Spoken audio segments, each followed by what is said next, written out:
All right, folks. Hello, we're back. Hi, Lori. Step 4. Hi. Hi. Hi, everybody. I can't believe it's the last day of July.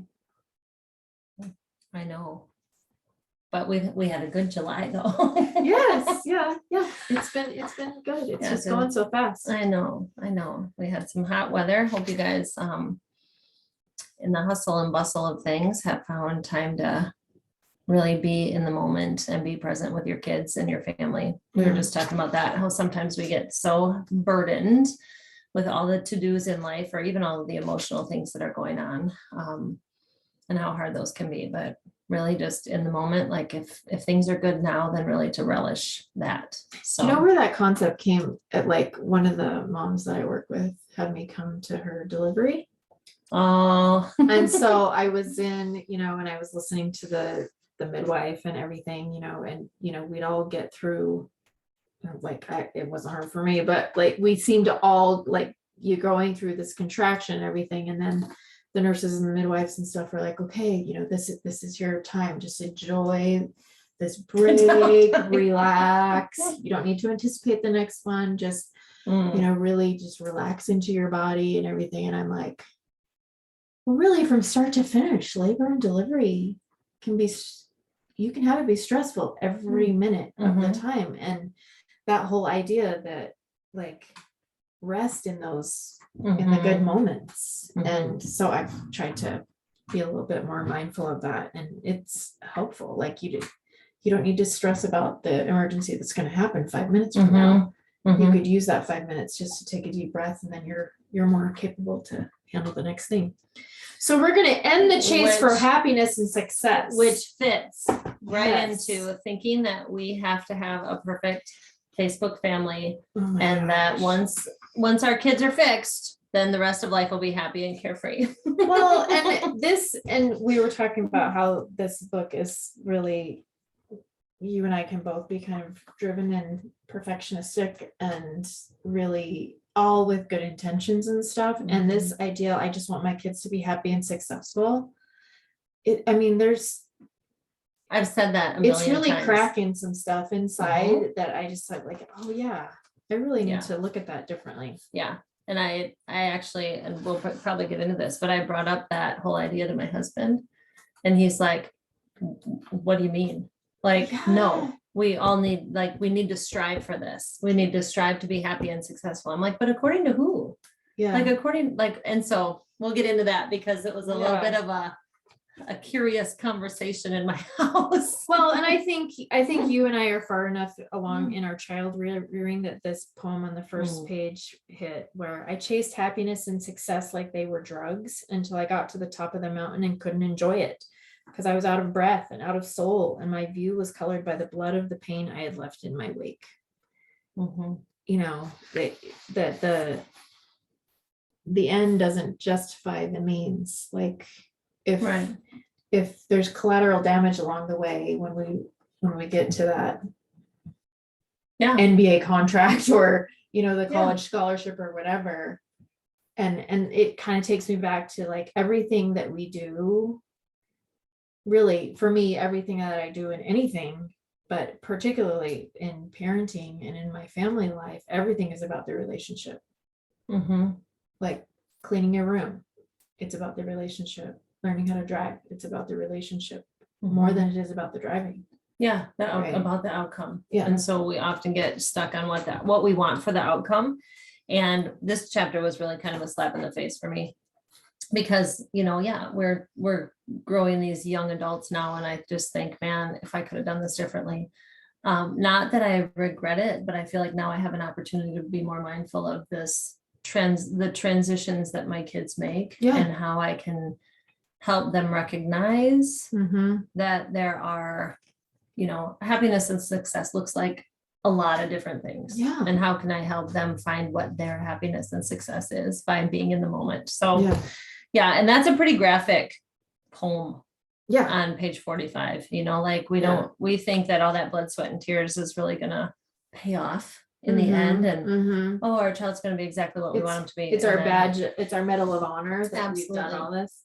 Absolutely. we've highlighted some of the same things. So you go ahead. All right, so on the top of 46, yeah, I was looking at, until we become clear about the dangers, the potential dangers of this mindset, right? This happy and successful will not be able to embrace conscious parenting. And I think that that's the conflict, because we think we know what that looks like. Mhm. And we often then project that on our kids. And I remember explicitly like telling my kids when they were, if somebody ever asks you, where are you going to be in 5 years, right? Like college entrance essays or scholarship Right. essays. And I'd say, well, here's the answer. You tell them that you don't want to limit your potential by giving them an answer, but that your answer is just that you're going to be happy and successful. And I mean, at first that was a brilliant answer, right? Like, oh, wow. I remember saying that in a job interview and the people were like, oh, that's brilliant. Yeah. But then I'm like, okay, but what does that mean?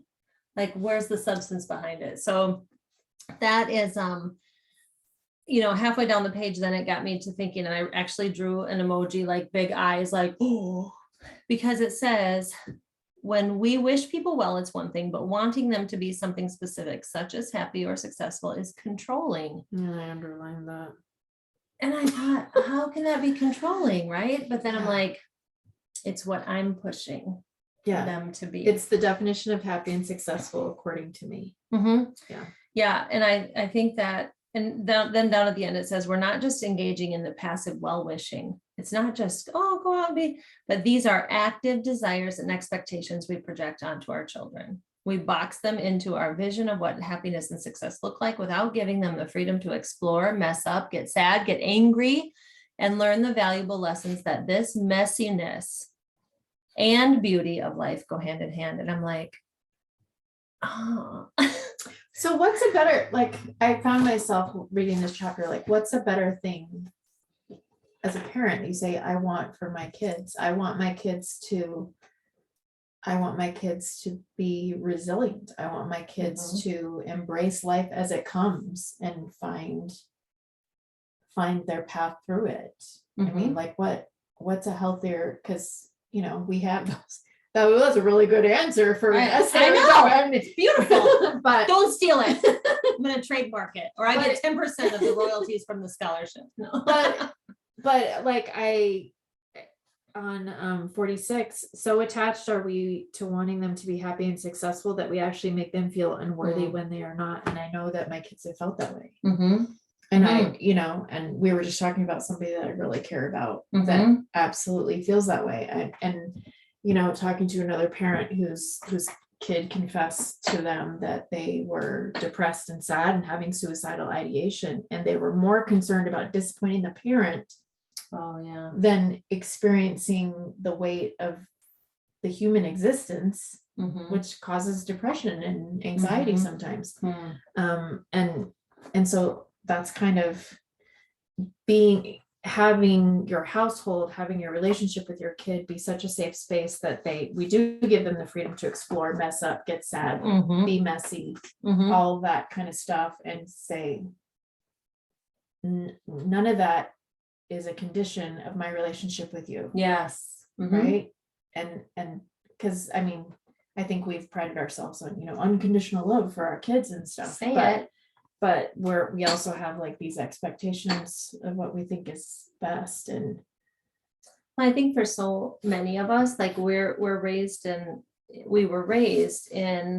maybe the generation where children are seen or not heard. Your what you choose to do and what you say reflects on the family. It's our family reputation that you're trying to uphold. We want to be upstanding citizens in our community, like all of that pressure, right? That's that passive, the implied expectation that we have for our children. Now, I'm not saying that we don't still want our children to, to be conscious, compassionate members of society and to experience happiness and Absolutely. to experience some form of success. Absolutely. Yeah. But what does that, I think for me, the big part is, and I'm learning this right now with my middle child who's, recently graduated from high school and trying to find her way. And I'm just like, I'm pushing.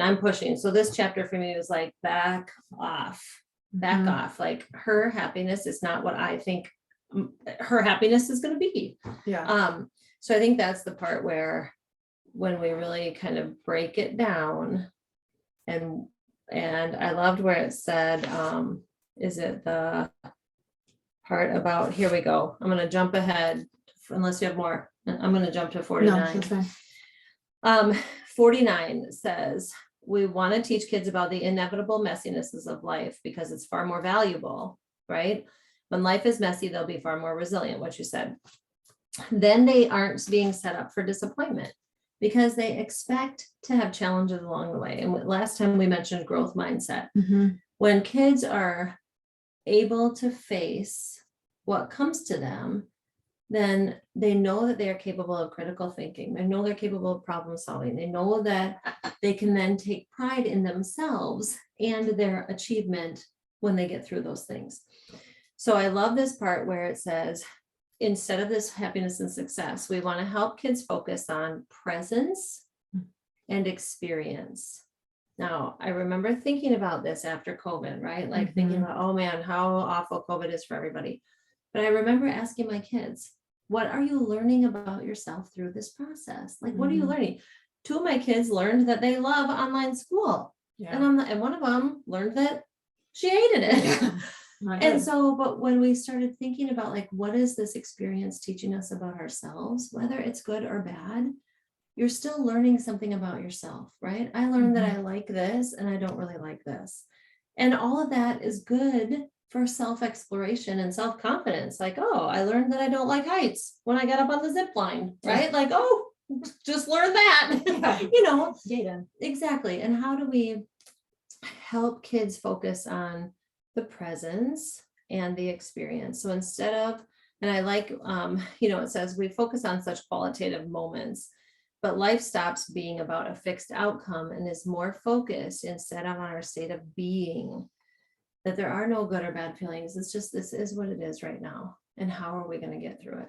So, And I think in the chapter also talks about how happiness is a transient experience. You know, it's not a destination. And I think there's a lot of and I've seen it kind of post-COVID too, that and I've seen it growing up, like I will be happy when I reach this level of success, or I will be there. I'll be at that place that I've been dreaming of when I graduate from college, or when I get this job, or when I get this car, or when I find the man of my dreams, or all of that kind of stuff. And that's that kind of mountain mentality. Like I get to the top of the mountain and like, then what? and now what? Right. And or it doesn't meet your expectations. yes, You have such a buildup of anticipation and you get to it. Like, we worked with a mom together where there was this big, huge, audacious goal, right? And my goal, I'm fighting, I'm driving, and I'm working hard towards this goal. And then I get to the goal and I meet it. And it's like, and she felt like, well, I thought I'd be happier. I thought I'd feel more excitement, or, like it was the adrenaline in the journey that kept her pushing. And then, so when we think about that, I think that to me help me recognize that we've always got to have something that inspires us and keeps challenging us. And not that I'm aiming for the big prize, but that I'm aiming for learning a lot, like that kind of consistent drive and that consistent dedication and that just that consistency to take pride in the process and the effort versus what the outcome is. That kind of reminds me of, I watched a documentary on Shaun White, the Olympic snowboarder, who had dominated the sport for so many years, and he's now retired and kind of trying to figure out who he is. Wow. And I've seen that a lot, because I get obsessed about the Olympics, but a lot of Olympic athletes, they'll come home and when they're not doing that thing that they've been striving for, the happiness and the success, and they've reached the pinnacle of this, that they're so all in on that they don't know how to like come back from that. And on the converse of that, did you ever see that interview with Giannis? And I can't say his last name, but the Milwaukee Bucks. Yes. And on Disney. The story of his life. No, There's a No. documentary on that yes, too, that, which that is is, really it is good. very good. It's a great But- resilience movie for the family. yes, but he was being interviewed at the end of the season, and Mm. the journalist was like, so, you know, the season was a failure. He's like, do you feel like the season was a failure? And Giannis was like, oh, okay. And he's like, how do I want to respond to this? Like, and he's Mm. like, that's not what sports is about. Mm. Like, that if you don't take the championship, that you're a failure. Mm. He's like, and he talked about how many years Michael Jordan played, and he took the title 6 times. So does that mean the other 15 years or whatever that he was a failure? Oh yeah. No. And he's like, sometimes it's my day and sometimes it's your day, and you know, we just keep Mhm. working it. And that is much more a presence Mm-hmm. experience kind of process, and not a destination. Mm-hmm.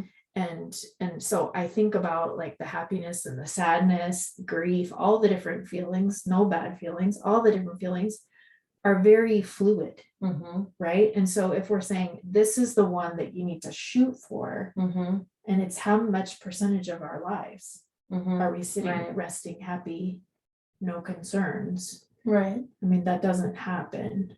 Right. So we need to learn how to like enjoy the break between the contractions, Yes. kind of thing. Yeah, Yeah. exactly. And I think sometimes too that we have such a release in Mhm. between those moments Mhm. where we forget then that we can use what we've just experienced to learn how to be more prepared for the next one. Yeah. So it doesn't have such an impact emotionally Mhm. or physically, like, you know, we take what we learn and we use it to be more proactive, right? So Mhm. I gotta jump back though, because you said something about when you were talking about Giannis's story and how, you know, there's times when we feel like we can't beat ourselves up Right. for the things that we may fail at, right? Yeah. Subjectively fail at. And we just started watching that quarterbacks documentary on Mhm. Netflix. Mhm. It follows 3 NFL quarterbacks through the season last year. Family, faith, home, like Mhm. their lives. And I tell you what, every time that Patrick Mahomes made a mistake or threw an interception or threw a bad pass, he always said, my bad, my bad, my bad. And then he would go up and his whole attitude is about that I need to have relationships with even the people on my team and the people on the other team, because he said every time somebody rushes me or sacks me, I always get up and I go, hey, good rush, dog, good rush, dog. Yeah. And he's like, because I want them to like me, because if they don't, they're going to come at me with intention to hurt me, and I want to at least ease up a little bit, right? But I think about like the amount of ownership, because if that were me and I threw an interception, I'd be right on myself. I'd be like, Yeah. I'd have negative self-talk. I Yeah. would be, and so I think when we look at and we can accept that moments of struggle and challenge and mistakes and messiness, according to the book, messiness will happen, but how do we handle it? Like, what does our mind tell us? Are we beating ourselves up every day for these little tiny mistakes, or are we looking at them like, these are things that I can take on my shoulders and I can learn from, and I can make the people around me better. And I can say, hey, you know what? As a parent, I can take it. Like, okay, so I don't know about you guys, but have you ever had your kid like scream at you and yell at you that they hate you and they're going to take you down and you're the worst thing ever? And okay, like it gets worse than that. If you don't have teenagers yet, I'm preparing you right now for the big bad. But here's the thing.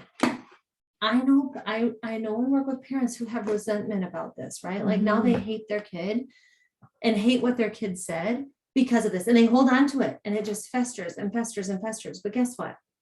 In the moment, your child's dysregulated, right? And since you're the adult, and we're talking about this unconditional love, we have to shoulder that kind of hurt. And sometimes we have to breathe through it and let it go. And we have to be like, this is not really my child speaking. This is their anger speaking. Yeah. And we can say that this is not who my child is, right? This is my child when they're angry. This is my child when they're in that mess, when they are hurting. So that other piece, like, how can I take that on my shoulders? How can I Patrick Mahomes it, right? And be like, this is my bad right now. I'm going to take this on because I'm stronger than my child in this moment. Mhm. And I can take this on and allow not that I approve of that, right? But Mhm. we know then now there's some repair we need to do after that. But I think there's a bunch of balance, and I feel like I'm kind of running in a circle with these pieces, but Well, what I do you- think this is a really good explanation of it. And in a meeting this morning, I was talking to some dads about that they're doing a pretty good job at letting their kids experience their emotions and kind of going through it. But when they're feeling an uncomfortable emotion, a sadness or anger or Mhm. whatever, we want to fix it so quickly Mhm. because we're empathizing with them, and that's an uncomfortable feeling, and I don't want you to feel that. So what can I give you? What can I do? How can I distract you? Mhm. And that process right there in trying to help our kid avoid a feeling that they're having actually Mhm. makes it worse. Mhm. Yeah. And it talks about that on page 51, that feelings are going to come and go. So passing feelings that come and go if we allow them to, that's the truth. But when we panic every time that our child's mood dips, so does he panic, Mhm. right? We've taught him to be averse to his normal feelings, causes more agitation and anxiety. And it's only when you can embrace all the feelings as passing states of being that he will too. Until then, you're both caught up in a deadly state of fusion. And the mom admits, like, I panic every time he's upset. Like, what's Mhm. wrong? Mhm. Right. Yeah. And I think, speaking of teenagers sharing their truth, my youngest was home at Christmas time on a college break, and he took the opportunity to have a really heartfelt conversation about things that were hard for him growing up, Mhm. on how we ran the household and things. Mhm. And some of the things that he brought up were actual specific things that my husband and I were trying absolutely not to do. I mean, Mhm. in Mhm. perfectionism and those Mhm. kind of things. And he's like, no, this is what my experience was. And he actually was like, and this is how I'm dealing with it, kind of thing too. But I could have, I mean, I had to do some self-talk while I'm like, okay, Listening to him. this is his experience. This is, and I validated that, and I'm like, if that was your experience, this part I never would have intended, and and had that kind of conversation, just knowing that. And it's kind of setting aside that definition of success, Mhm. right? Mhm. I wasn't a perfect parent. I'm still not a perfect parent, but I'm at a place where my 19-year-old son can vent to me Yeah. Yeah. about things Exactly. that he was uncomfortable with. And I'm going to call that success. Yeah. Right. Because for him to be able to not just resent me forever Mhm. or the situation, and to be able to actually have a conversation about it and share that truth that he experienced with me, like, I'm grateful for that. Mhm. You can do something with that. And I think that absolutely, and that speaks to, like when we work with a lot of you, we talk about like this investment, right? Like we're teaching you skills and strategies to handle most of these, day-to-day little fires that are arising, right? Or some of you have some longer term, things that you're working with other professionals on and trying to work through those things with your kids. But really, I think that speaks to this isn't just about, this chapter talks a lot about being present in the moment, right?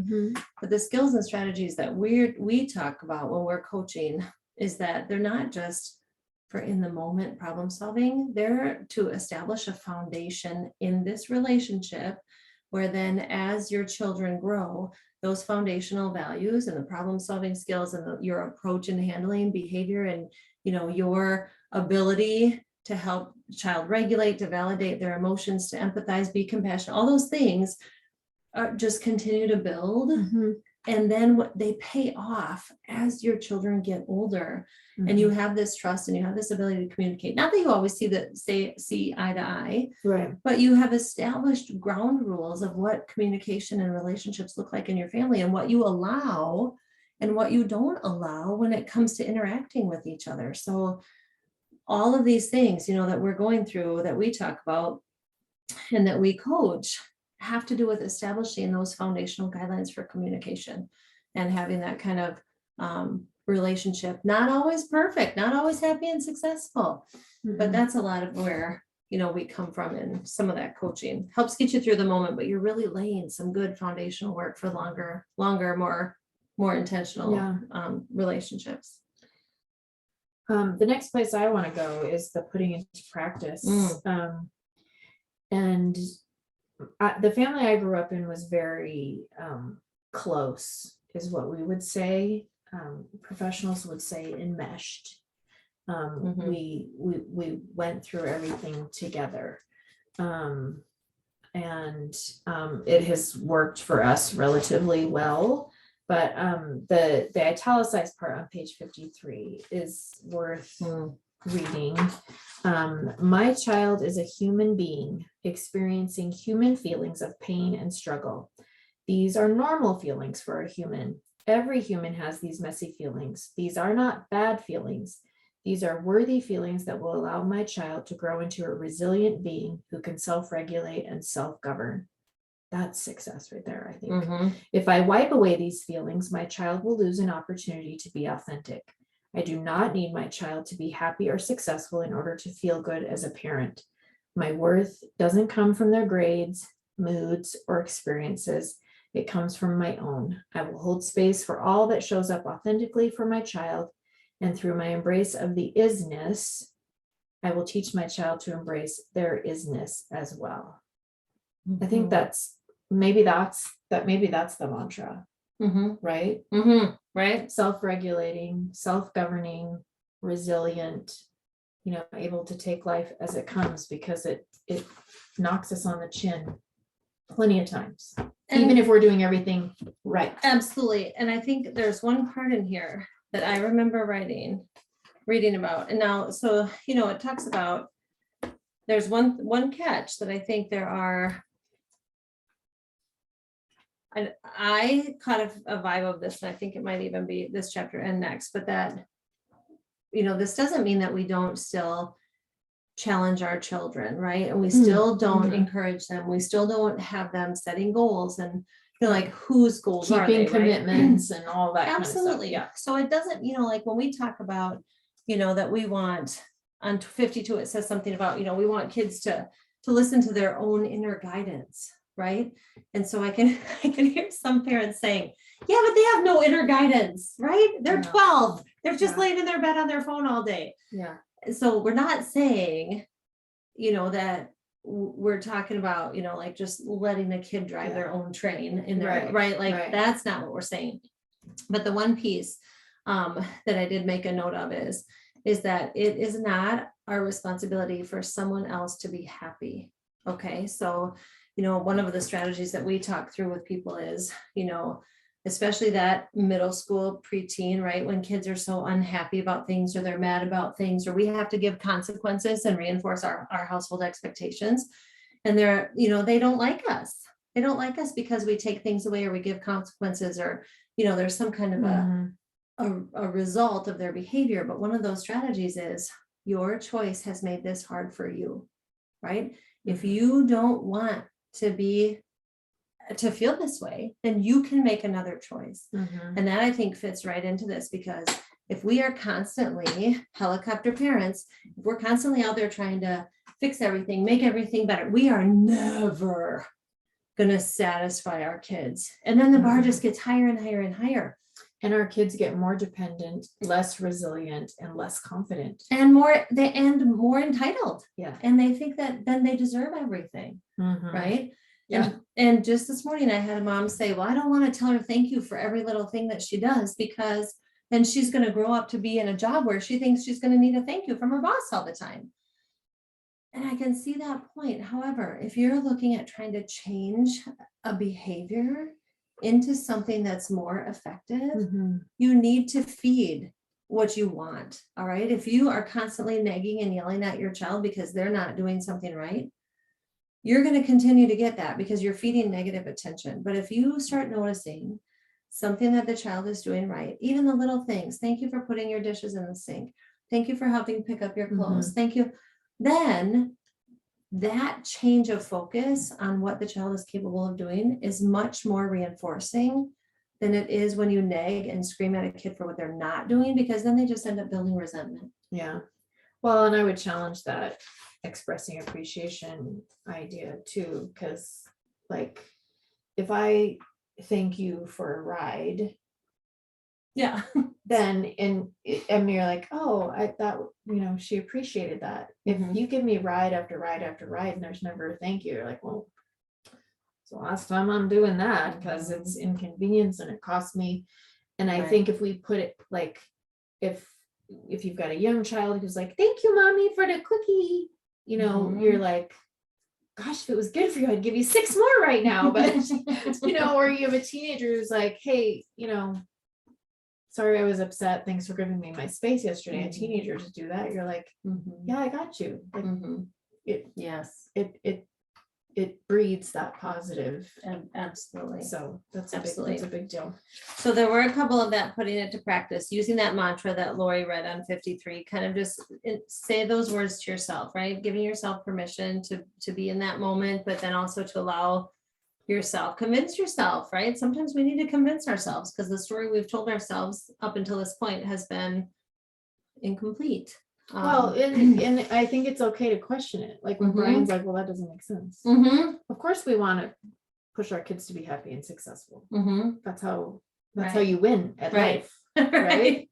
Yeah. I love on 54 this little, it's a relationships chart. If you don't have the book at home, it talks about the different things that we how we see our relationships with others and what success and happiness looks like. So it's just a little chart that has success, happiness, good, bad, love, marriage, parenthood down the left side, and then across the top it says mom, dad, culture. You like, where did my parents, where did my mom and dad say that success lied, right? Where would I know as a child growing up? Certainly it was good grades. It was in athletics, right? Like you need to be all conference, and not that they ever told us that, but it was more of you need to get out and work out. You need to get out and shoot some baskets. You need to get out and go for a run, like this constant. And I remember my dad in efforts to motivate me, right? One summer, he's like, somebody out there somewhere is practicing, and when you meet them, they're going to beat you. And I was like, but it was so like his intention was right to motivate me, right? To be able to beat somebody, like the competition. Out of fear. Out of like, I should be afraid that somebody's going to beat me and I'm going to look bad. I'm going to look bad, right? So when you're beaten, because everybody's beaten at some point. That's my fault. Yeah. Because I'm watching Days of Our Lives. Oh, I did that too. But so those moments can be transformative with the right person, right? So what did I do then? Like, then I got out there and started working my butt off, right? Yeah. But and you guys know your children best as you are on this journey, right? Like, you have to parent different kids different ways. So as I was thinking about filling out this chart about how my mom and dad perceived happiness, success, money, relationships, love. And I think about how there are some things that are very similar for me that I feel the same way, but then there are some things that are pretty different. Yeah. And how do we, again, not to ever blame our parents, because they obviously, most of our parents did a really good job raising us. Right. And we're grateful for that. Yeah. But well, here we're in the savior complex. Step 5. Save us, Jesus, because we are not Jesus, although we sometimes.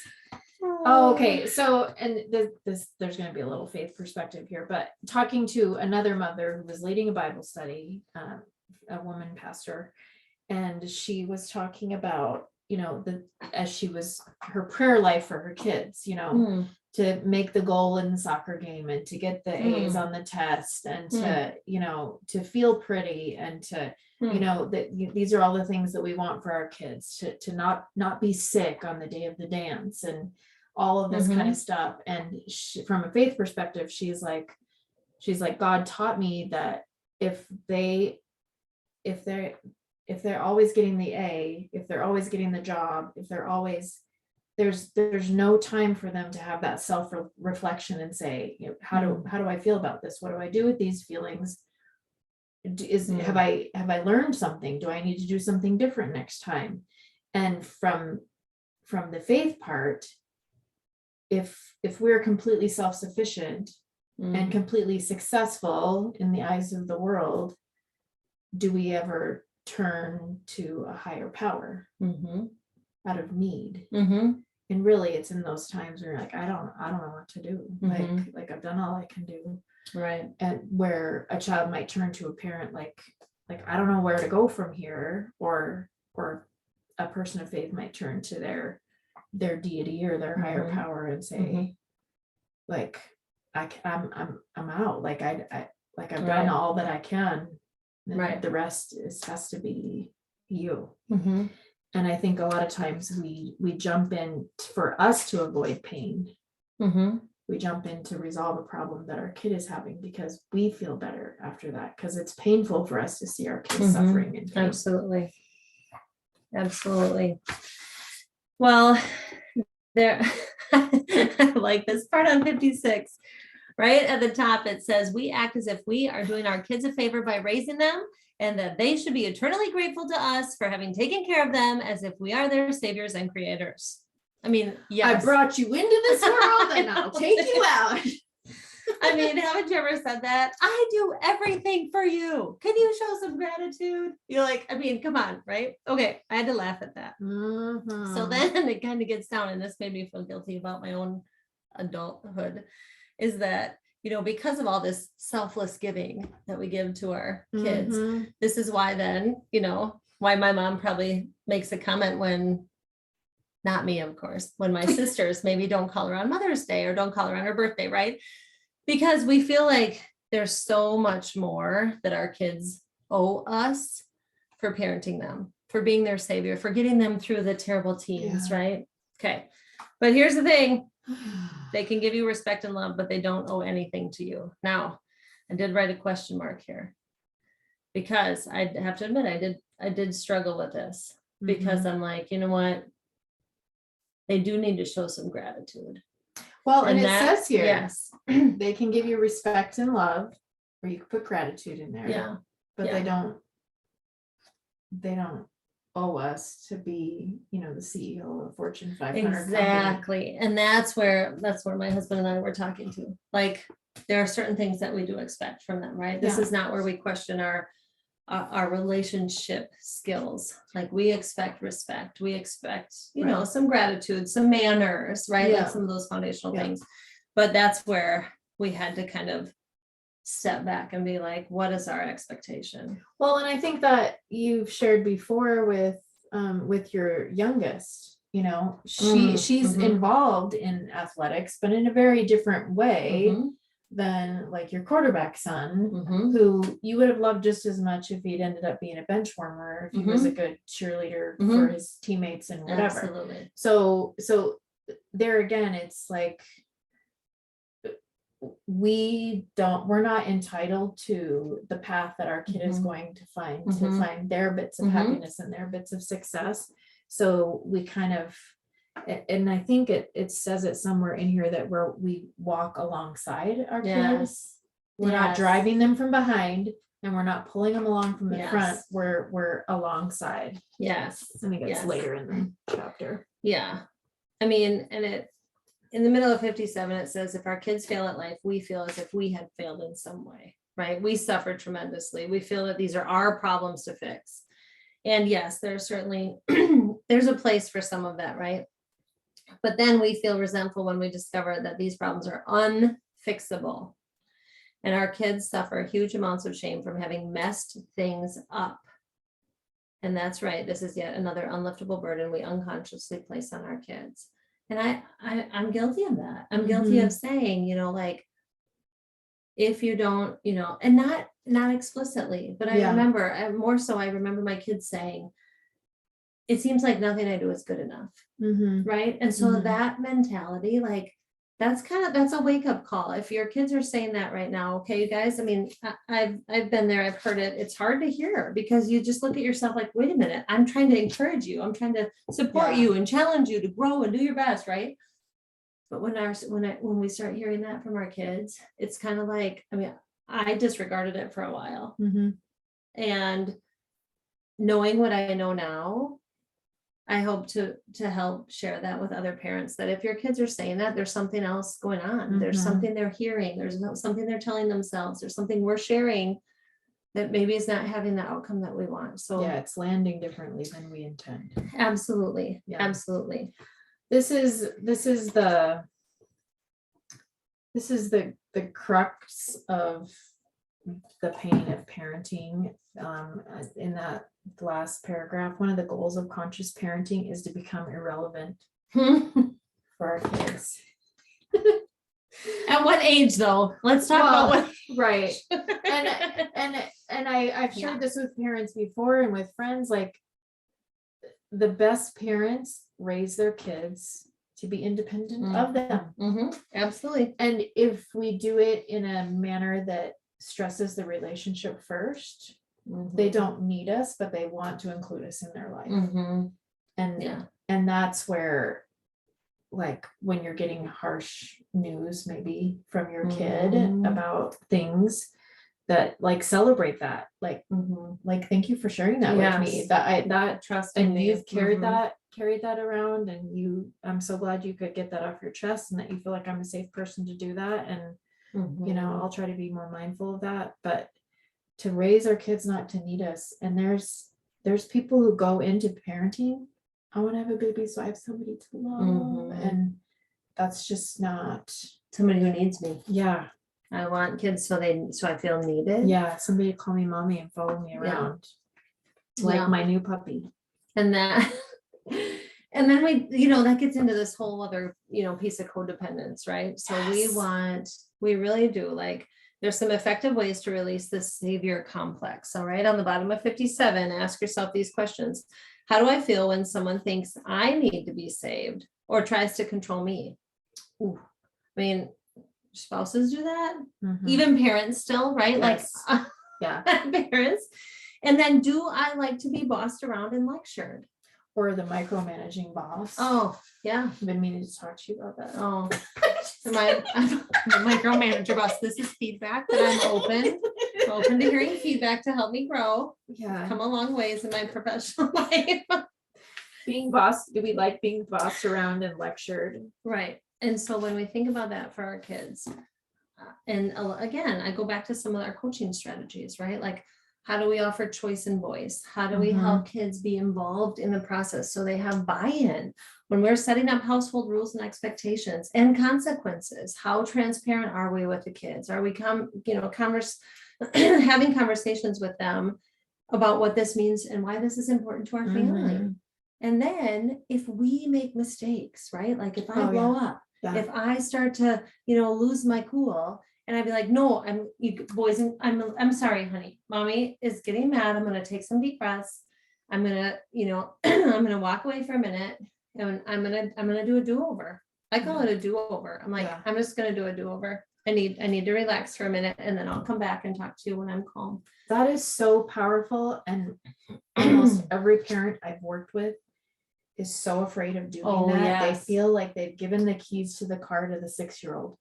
And it's the exact opposite of that. Yeah. Because you're modeling what you want them to be able to Mhm. do. You're giving them permission to be a human, Mhm. right? We're not robots. We're going to have breakdowns. We're going to have big feelings that are too hard for us to handle. That's exactly what we want them to do. Yes. Can you imagine your 6-year-old coming in and throwing a fit and then saying, "Oh, mommy, I need a do-over." Mhm. I mean, that's what they'll learn. That's Yes. what they will learn. Yes. And what did it just say in the chapter before, right? That we want to try to help our kids understand there's no good or bad feelings. They're just feelings. Yeah. They're a response to a situation that's Yeah. happening. How do we manage it to the best of our ability? And fighting feelings that you're experiencing is one of the main nasty roots of anxiety. Mhm. Yes. Because I'm trying to avoid this feeling. So I Yes. need to change my behavior so that I don't ever feel that again. I was scared. I felt embarrassed. So now I'm not going to do that. Mhm. Like I was so scared when that dog barked at me. So now I'm never going to be around the Right. dog because I don't want to feel that way again. Right, Instead of just like talking yourself Yeah. through it, looking at how you can. being in the Yeah. isness. Isness. life. You got it. Okay. So there are some additional kind of like, you mentioned walking alongside your child, Mhm. right? Using this philosophy as I'm going to be there with you every step of the way, but I'm not going to be pulling you. I'm not going to be dragging you, pushing you. Excuse me. So on the bottom of 59, it says there are some ways to do that. If they take a step forward, we move with them. If they move to the right, we move after them. We watch where they are going and attune ourselves to them. And then we move along in the flow instead of resisting, right? So what are your kids, what are they doing that you feel like you might be resisting, right? Either you as a parent or they as a child are resisting. And how do we look at that with more of an intent to support them in the direction they're going versus make them go in the direction we think they should go? Okay, so I'm curious if any of you have any examples on that, like if that makes sense in your, in your parenting right now. I don't know. I think a lot of us could sit in that space with video games. Oh, yes. Okay. Mhm. So many parents fight with their kids about video games. And I'm going to take it from you and you have to earn it and all of this kind of stuff. And really there's like a whole language and a whole world that if you're willing to engage with the kid in it and learn about it, if you go into their space and say, teach me about this, I want to learn about this, you'll learn the characters in the game. You might be able to find, like in Minecraft, is that the one with the squares? Yeah, like And Roblox. Yeah. Too. Yeah, I haven't gotten into Roblox yet, Okay. but the Minecraft, do you remember we were using like de-escalation strategies with the different characters Related from Minecraft, whatever. So don't be afraid of the video games, and even the video games that you actually want your child not to play, like some of the where younger kids have been exposed to violent video games or something. Sitting and having that experience with the kid and talking about, how do you feel about this? What if you saw this in real life? What do you think? Well, it's not real life. Okay. So, and you can have a conversation that's in their space, in the world that they've created for themselves without, it says here, we don't steer them away through control, fear mongering, or manipulation. We steer through conscious guidance and respect for where they are. We can't, when your child is 1, you can pick them up and put them in a whole new environment, but as they get older, that's less and less possible. And so you kind of have to meet them where they are and have a conversation. And it's easier said than done, right? 100%. Like we think where they are. I don't think we honestly think about where they are emotionally. Right. And they might not know either. So that conversation is hard to have. So I think, trying to anticipate that. And one of the strategies, and putting it into practice at the bottom of 60, it says, when your kids keep asking you, well, what do you think I should do? Or what's your opinion? Or, you're there to guide them, but there are also some ways that you can address that. You can say things like, well, sounds like you have some options. Do you want to, you want to talk through what they are, right? Here's A, B, C, and D. Which one do you think will work best for you, right? Which one do you feel more comfortable with? Or do you have your own idea? Like we can give them ideas and guidance, and we can help them access resources, or we can help them figure it out, right? But the underlying answer there is that no matter what happens, I'm right here, right? Like say you've got a kiddo with, some significant anxiety and you want to expose them to a new activity, right? You want to go, like, I remember my youngest trying to get her, she loved basketball, but boy, getting her into the gym where all the balls were bouncing and there's so many people and I don't know a coach and I don't know what to do. And I just remember before we even got out of the car, I just said, Mommy's never done this before either. So we're just going to walk in together and we'll figure it out together. And that was all she needed to hear, is that if she, and then, the first day she ended up not even going to play because she was so nervous. We just sat by the door. And the next time we went, she got a little bit farther in. And by the end of the time, she's just had acclimated to participating, right? So I think, if I would have threatened her, forced her, get in there, I'm paying for this, you're going to go participate. You wanted to sign up for this. Like that would have probably I changed the think I've seen trajectory. that, Mom. At practice. Oh God, not me, but No, other not you. baby. But it very likely would have changed her trajectory and her interest and her love of sports, right? Whatever that may be. So keeping that in mind, that, there are ways to guide people through this process. And I think that it talks about it a little bit earlier on, and I've seen with kids too, is that when you're doing that type of a thing, and I did that with my second oldest who wanted to join a book club with classmates, but it was going to be in people's homes and they weren't sure that they were going to feel about it. Okay, so I'll go along and I'll just sit upstairs and you guys can do your thing downstairs. Now, what we don't want to do, we want to be near enough if something is needed. But if I had kept going downstairs every 5 minutes, are you okay? How's it Are you going? okay? Are you okay? Are you okay? Then it makes the kid go, I don't know, maybe I'm not. Maybe I'm not. So giving them some leash maybe, or some space, like I believe in you, I trust you, you're gonna do great, and if you're not, then I'm upstairs or I'm outside the door and you can come check in, and you see that maybe some parents have had those kind of conversations, like when you go to little kids swimming lessons and they're like and mom's like, yep, and then goes back to her thing, and then you're like, mom, yep, you're still good, okay, Yes. So I think giving them that autonomy that we want them to have without the constant checking, because if we're constantly checking, are you okay, Then they start to question. this was like on my mind, because this weekend we were in Hayward at the lumberjack. There was a lumberjack show. Oh. And there was a mom and a set of grandparents next to me she was probably 3. These people checked on this 3-year-old every 30 seconds. Do you need this? Do you need your hat? Do you need your earmuffs? Well, now you've got your sunglasses on, so the earmuffs don't work because it was noisy. And do you have your snack, or do you want this snack, or do you want this snack, and do you want, and it was like, I'm getting anxious listening to you. I know. Just quiet. And I was like, oh my goodness, this child doesn't know if she's okay. Like there's so much going on. So having some space and saying, you let me know if you need anything. Absolutely. Right? I mean, even at the age of 3, Absolutely. You let me know if you need something. Yeah. And I'm going to watch the show. Yes. And I think that can be as early as 3 years old. That's a great strategy. Mommy's here if you need anything, right? Let daddy know if you need help, and you let it go. And I think as kids get older, like I used to work with a teacher. I don't want to name her here, but I would be happy to give her a shout out. She was the queen of saying to a student, right? Is it okay if I share what I think? Is it okay if I, are you interested in hearing my opinion? She would ask permission of a child, and this was elementary school. So, I mean, kids who can understand, right? And again, you're building respect, you're building trust, and sometimes kids will say no, and you'll be like, okay, well, I trust you. You can figure it out then. But if you get stuck, let me know.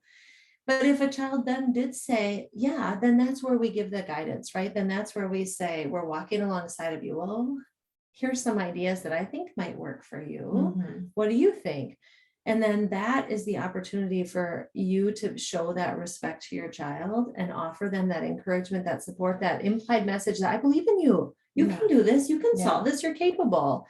Versus that, well, you better come to me if you have a problem, or I know what you should do. You should do this right away, right? Like then we're setting up kids to really question themselves and their own ideas and their own thoughts and their own ability to take charge of a situation. And I think the last bold statement in there, in the putting into practice, you know what you need to do, just need to listen to yourself more. That is a gift. I love that. Kids can hear their inner voice. It's a highlighter moment. That's so important. And we had some good success in the tween to teen time of this, because they're faced with so many different things. And we kind of set up an expectation, like if you're at a place with friends or whatever, and something just feels Mhm. wonky, Mhm. you know, there's no questions or no, you know, we'll come and get you, whatever. Mhm. And so our oldest, she was competing on the high school team, but wasn't in high school yet, Mm. but wasn't, you know, they had a little gathering kind of thing, and Mhm. we dropped her off, and she was super excited to go, and we had kind of gone through this kind of prep work, like if ever you're anywhere that things feel kind of off, and it went into dating and all that kind of stuff too. Mhm. Like, you know, you can text or call and we'll be right there and no issues. And there was a party that she was at, and we got a call, can you come back and get me? And yep, sure. And like, you know, what Mhm. happened? And she's like, I don't know, I just had this weird feeling in my gut. And I'm like, you might never know Mhm. why that was. And Mhm. maybe nothing bad ever happened Right. at that thing, Right. but you're learning to listen to your inner voice, Mhm. and that's going to be a blessing to you Mhm. throughout your life. Mhm. You got to trust your gut. Absolutely. Absolutely. And I think even as adults, we struggle with that sometimes. Well, you and know. our kids don't have a chance to get to know their gut if we're If always deciding for yes, them. yes. And just a side note, a little parenting hack on that.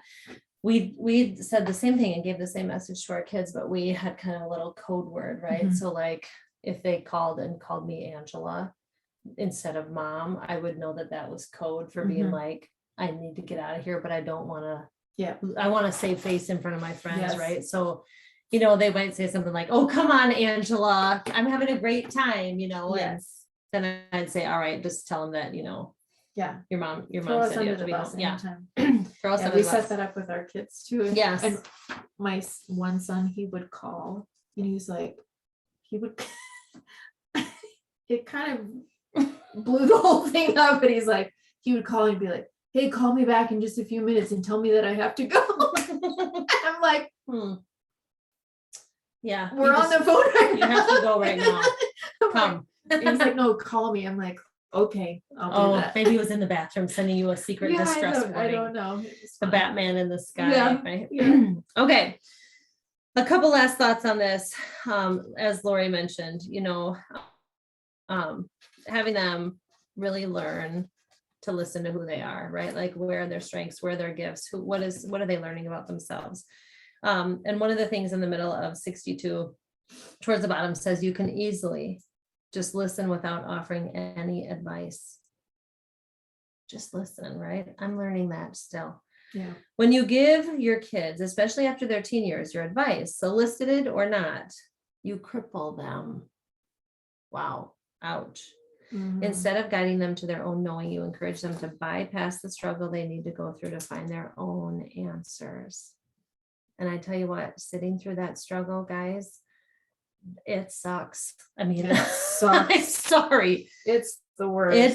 It does, but you are robbing them of their ability to develop their own knowing.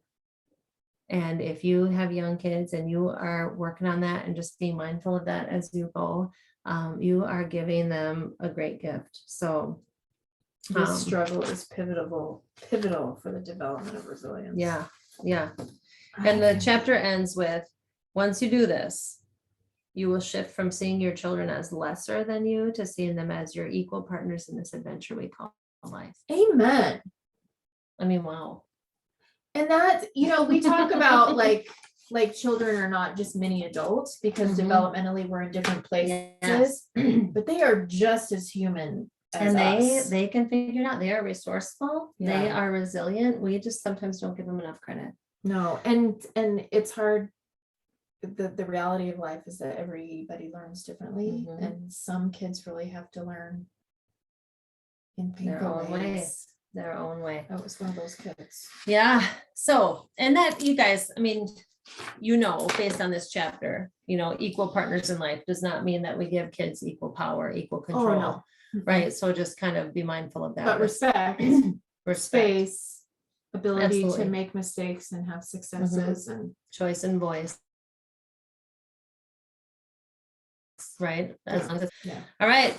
So we'll look forward Awesome. to bringing you step 6 next. It's all about labels. Now we label our kiddos and sometimes we don't do it for good. Yeah. All right. See ya. Peace out. We Bye. thank you.